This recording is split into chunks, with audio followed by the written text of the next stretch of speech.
Good morning दोस्तों। आज हम पढ़ेंगे profit and loss part 3। Profit and loss part 3 में बेसिक कॉन्सेप्ट से सवालों को हल करेंगे बहुत ही ईजी वे में। सबसे पहले सवाल लेते हैं। एक दुकानदार अपने सामान पर क्रय मूल्य से 20% अधिक अंकित करता है तथा अंकित मूल्य पर 10% की छूट देता है, तो उसका लाभ प्रतिशत ज्ञात कीजिए। तो हल करेंगे इसको।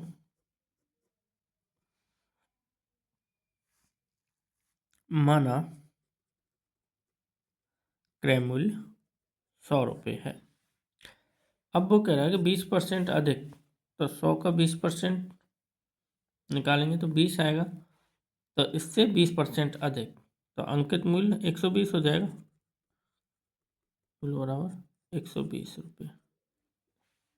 20% अधिक 120 अंकित करता है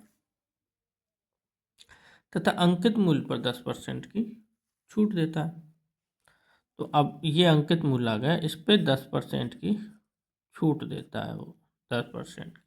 तो पैसा कितने का ले रहा है वो? 90% का ही तो ले रहा है। तो 120 का 90%, इस पे 10% की छूट है, तो 120 का 90% निकाल लेंगे, आ जाएगा। 2 जीरो से 2 जीरो गए, 5 नंबर 108, अर्थात 108 रुपये में बेच रहा है उसको। 100 में खरीद रहा है, 108 में बेच रहा है, तो लाभ कितने का हो रहा है? 8 रुपये का, या 8% कह सकते हैं। और रुपये में लेके करें तो 8/100 गुना 100, लाभ परसेंट बराबर 100 से 100 कट को 8% आंसर। जबकि यहीं समझ जाएंगे हम, तो 100 की चीज़ 108 में बेच रही है तो 8% का लाभ हो रहा है, सीधा सीधा। ठीक है, अगला सवाल देखते हैं। ऐसे तरीका का है। एक दुकानदार अपनी मशीन पर 5% छूट देने की घोषणा करता है। यानी कोई मशीन है, उस पर दुकानदार 5% की छूट देने की घोषणा करता है, परंतु वह अंकित मूल्य को क्रय मूल्य से 20% अधिक अंकित करता है, तो उसका लाभ परसेंट ज्ञात कीजिए। माना क्रय मूल्य बराबर 100 रुपये। माना क्रय मूल्य 100 रुपये 20% अधिक अंकित करता है, तो अंकित मूल्य 120 हो जाएगा। अब इस अंकित मूल्य पे वो क्या दे रहा है? 5% की छूट दे रहा है। तो पैसा कितने का ले रहा है? 95% का। तो 120 का 95% निकाल देंगे, वो कितने में बेच रहा है वो आ जाएगा। 19, 5 से 19 बार कट गया, ये कट गया 20 बार, 0 से 0, 2 से 1 कट गया 6 बार, 19 छिक्की 114, 114 रुपये में बेच रहा है। और 100 रुपये में खरीद रहा है, 114 में बेच रहा है, तो लाभ कितना हो रहा है? लाभ परसेंट बराबर लाभ बटे, ये सूत्र हमने पहले पढ़ चुके हैं, लाभ बटे क्रय मूल्य गुणा 100। तो लाभ कितने का हो रहा है? 100 में खरीद रहा है, 114 में बेच रहा है, तो 14 का, 14 बटे क्रय मूल्य कितना? 100, और प्रतिशत के लिए 100 से गुणा, 100 से 100 कट गया, बराबर 14% आंसर। या यहाँ भी अपन डायरेक्ट लगा सकते हैं कि 100 की 114 में बेच रही है तो 14% लाभ हो रहा, आंसर। ये तो आपको समझने के लिए बताया। ओ, इधर आया ही नहीं, ये देख लीजिए। चलो चलो एक बार और बता देता हूँ।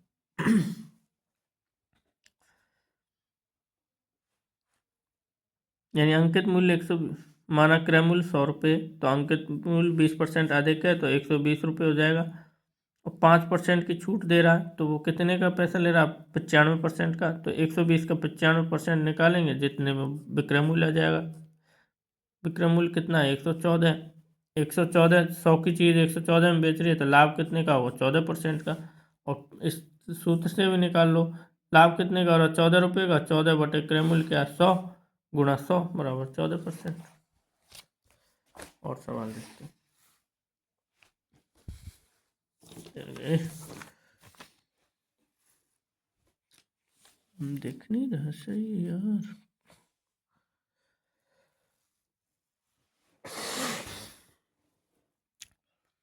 एक दुकानदार अंकित मूल्य पर 10% की छूट देता है। 8% लाभ कमाने हेतु अंकित मूल्य को क्रय मूल्य से कितने परसेंट अधिक रखना होगा। ये थोड़ा अलग टाइप का सवाल है। इसमें क्या किया है इसने, थोड़ा सा चेंज है। लाभ का जो प्रतिशत है वो पहले दे दिया और अंकित मूल्य पूछा है हमसे। तो हल करेंगे। माना क्रय मूल्य बराबर 100 रुपये और अंकित मूल्य हमसे पूछा है, तो ये हमको निकालना है। अब ये कह रहा है कि अंकित, उसको लाभ कमाना पहले दे रखा है 8%, यानी अंकित मूल्य पे 10% की तो ये छूट दे रहा है, 10% की छूट। और फिर इस वस्तु को बेच रहा है कितने में, 8% लाभ कमाएगा तो 100 रुपये की को 108 में ही तो बेचेगा, 108 रुपये में बेच रहा है। और छूट दे रहा है 10% की, तो 90% बराबर 108 लिख सकते हैं हम। 90% बराबर 108, 90% का ही तो पैसा ले रहा है हमसे, तो 100% बराबर वही, यानी कि ये दोनों आपस में गुणा हो जाएंगे, 90 का भाग लग जाएगा, 100 गुणा 108 बटे 90, 0 से 0, 12 9 108 बराबर 120 रुपये। यानी अंकित मूल्य कितना आया हमारा, 120 रुपये। यानी 100 की वस्तु पे अंकित मूल्य 120 रुपये है। तब लाभ परसेंट पूछ रहा वो, तो लाभ परसेंट निकालने के लिए 20/100, यानी लाभ बटे क्रय मूल्य गुना 100 होता है ना, तो 100 से 100 गया बराबर 20% आंसर। चाहे उसको यहाँ कह लो डायरेक्ट ही, इतने में समझ जाओ, या आगे तक कर लो। आगे तक क्यों करना, वैसे यहीं समझ जाओ। 20% का लाभ हो रहा है, 100 की 120 में 120 रखना पड़ेगा अंकित मूल्य। लाभ तो 8% हो रहा है, सॉरी।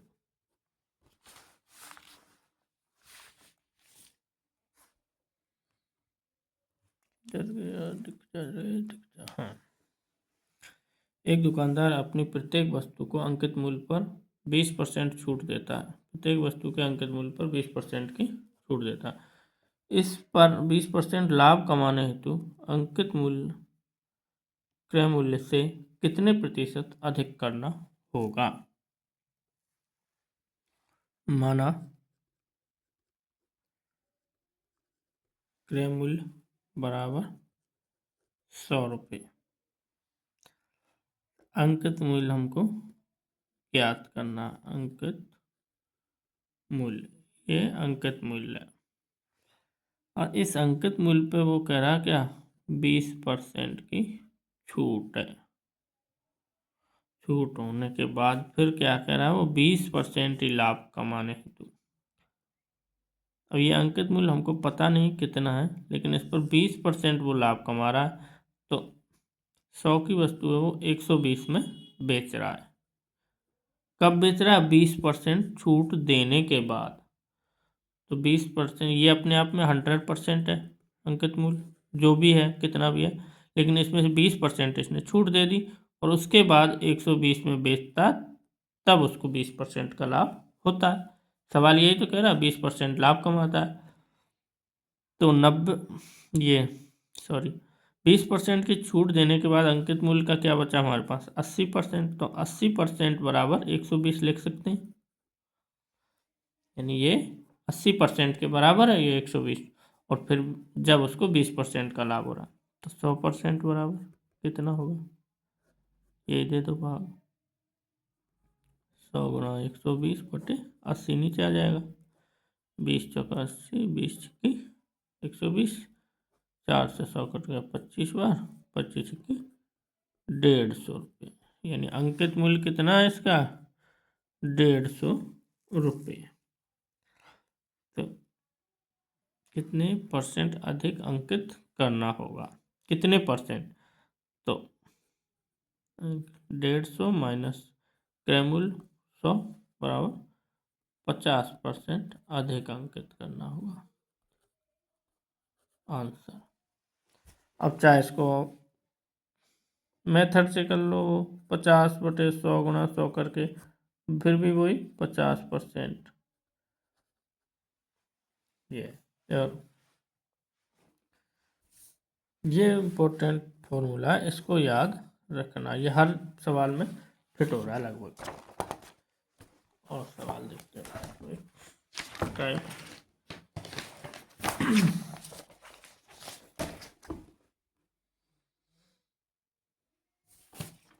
चलिए सवाल देखेंगे। एक कमीज का अंकित मूल्य 600 रुपये है और 2 क्रमागत बट्टे देने के बाद, ये दूसरी बट्टे वाला सवाल है, ये दूसरी टाइप का, थोड़ा ज़्यादा प्रॉब्लम नहीं है, लेकिन उसी तरीके से हम हल कर देंगे इसको, आपको परेशानी नहीं आएगी। एक कमीज का अंकित मूल्य 600 रुपये और 2 क्रमागत बट्टे देने के बाद इसका मूल्य 432 रुपये है। यदि इसका दूसरा बट्टा 10% है तो पहला बट्टा कितना है। हमारा कमीज का मूल्य 600 रुपये, पहला बट्टा ये दे दिया जिसको हमको पता नहीं कितने परसेंट है, चलो ये ज्ञात करना हमको। फिर दूसरा बट्टा हमको पता है 10% दे रखा है उसने, और उसके बाद मूल्य दे रखा है इसका 432। ये तो सवाल ने दे रखा है, हमको ज्ञात करना ये जो संख्या होगी ये अपने आप में 100% होगी कि नहीं होगी, होगी ना। जैसे ये इस अंकित मूल्य से जो भी बट्टा दिया होगा उसके बाद ये 100% रही होगी, फिर उसके बाद इस 100% में से 10% इधर दे दिया तो क्या बचा यहाँ 90%। तो 10% छूट देने के बाद ही तो ये आया, तो हम लिख सकते हैं क्या, 90% बराबर 432 लिख सकते हैं, जिससे हमें ये वैल्यू मिल जाएगी कि ये 90% बराबर 432, तो 100% बराबर वही। ये मैं आपको याद हो जाए उसके लिए लिख रहा हूँ बार बार में, नहीं तो डायरेक्ट दिमाग में हल करो तो लाइन ही नहीं बनेगी, बहुत जल्दी हल हो जाता है। 90, 1 0 से 1 0 पे 9 चौको 36, 7 9 8 72, 9 से 48 बार कट कर बराबर 480। अब ये वैल्यू आ गई कितनी, 480, ये वाली वैल्यू। तो अब ये 480 आ गई, तो अब इसमें और इसमें कितना गैप है, 600 रुपये उसने अंकित मूल्य दे रखा है, तो 480 तो यहाँ तक आ गई, कितने का गैप है, 120 रुपये, देखा 120। तो अब इसका पहला बट्टा निकाल सकते हैं हम, वही कौन सा सूत्र लगाएंगे, लाभ बटे क्रय मूल्य गुना 100 वाला। तो इसका अंतर कितना आ गया है, 120 बटे 600 गुना 100, 2 0 से 2 0 गई, 6 दूना 12 बराबर 20% का ये बट्टा है, अतः ये 20% है। पता चल गया ना, 120 20% के बराबर है। ठीक, जैसे इसने ये 20% बट्टा दिया है तो 480, फिर इसने 10% दिया 480 पे तो 432, ऐसे करके ये आंसर है। एक और सवाल देखो जो समझ में आ जाए। एक घड़ी का अंकित मूल्य 3200 रुपये है, ये 3200 रुपये की कोई घड़ी है, इसे 2 क्रमिक बट्टों के साथ 2448 रुपये में बेचा जाता है। यदि दूसरा बट्टा 15% है तो पहला बट्टा, ये कोई पहला बट्टा है जो हमको पता नहीं है, इसके बाद ये दूसरा बट्टा जो हमको पता है 15% है, और इसके बाद इसकी कीमत क्या रह जाती है, 2448 रुपये। पहला बट्टा ज्ञात करना हमको। तो ये कितना है, ये तो हमें पहला बट्टा निकलेगा तभी पता चलेगा, लेकिन ये अपने आप में 100% है कि नहीं, 100% है ये संख्या। तो इसमें से 15% की ये छूट दे रहा है यहाँ, तो 85% की वैल्यू तो है ये इसकी, जो भी ये संख्या होगी इसकी 85% की वैल्यू ये है। तो 85% बराबर 2448, तो 100% बराबर, ये वैल्यू 100% निकालनी है ना हमको, तो 100% बराबर वही 100 गुणा 2448 बटे में 85। अब इसको काट दो,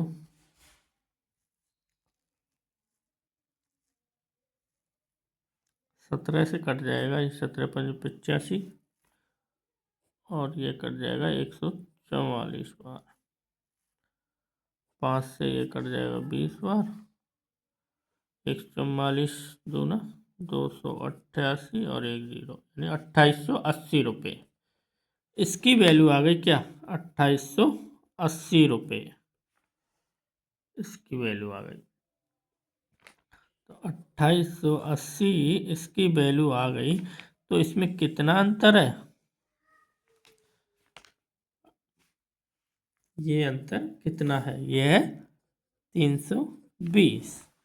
तो अब हम ये बट्टा निकाल सकते हैं, ये वाला 320 बटे क्रम क्या 3200 गुणा 100, 0 से 2 0 गई, 32 एकम 32 बराबर 10% आंसर, यानी पहला बट्टा 10% है। ठीक है, अब और सवाल देखते हैं, इसी टाइप का है, लेकिन इसमें सवाल में पहला बट्टा दे रखा है, दूसरा बट्टा निकालना है, थोड़ा सा चेंज है, ये भी देख लो। एक रेडियो का अंकित मूल्य 4800 रुपये है, तो इसे दो क्रमिक बट्टों के साथ 3360 रुपये में बेचता है। यदि पहला बट्टा 10% है तो दूसरा बट्टा कितना होगा। इसका अंकित मूल्य निकाल देखो, 4800 रुपये, 4800 रुपये रेडियो का मूल्य। एक बट्टा दे दिया 10% का, फिर एक दूसरा बट्टा दे दिया, उसके बाद इसका मूल्य रहेगा 3360 रुपये। ये बट्टा हमको पता नहीं कितना है, ये ज्ञात करना है। ठीक है, तब यहाँ की वैल्यू निकालेंगे हम। यहाँ की वैल्यू कैसे निकालेंगे, ये 4800 पे 10% पहला बट्टा दे रखा है, तो 10% हमको पता है, तो 4800 का 10% निकाल लेंगे। 4800 का 10% तो 480, तो 4800 में से 480 घटाएंगे, 4800 में से 480, 4800 माइनस 400 के बराबर बचेगा क्या, 4320, यानी इसकी वैल्यू आ गई क्या, 4320। अब यहाँ से यहाँ तक तो ये ठीक है, 4320 आ गई, 10% दे रखा हमको तो हमने निकाल लिया 10% कम करके। तो अब यहाँ से यहाँ तक ये वाला बट्टा कितना, अब वैसे रुपए में कितना अंतर है, ये रुपए में अंतर तो हमको दे रखा, अब उन्हें निकाल सकते हैं हम। तो रुपए में ये अंतर है 4320 में से 3360 जाएंगे जब 960 रुपये का अंतर है। तो अब क्या, छूट परसेंट निकाल सकते हैं इस बट्टे की छूट परसेंट बराबर 960, 960 बटे क्रयमूल्य क्या 4320, क्रयमूल्य मानेंगे इसको, गुणटू 100, 10 से 10 गई, 24 चौका 96, और 24 से ये कट जाएगा कि 18 बार, 2 से ये कट जाएगा 9 बार, और ये कट जाएगा 2 बार, और 200, 200 2 गुणा 100 करेंगे 200 बटे 9, ये कटेगा कितना 22 से 2 बटे 9% आंसर। यानी ये बट्टा जो है वो कितना है, 22/2/9%। यही आंसर है। ओके फ्रेंड्स, मिलते हैं नेक्स्ट पार्ट में।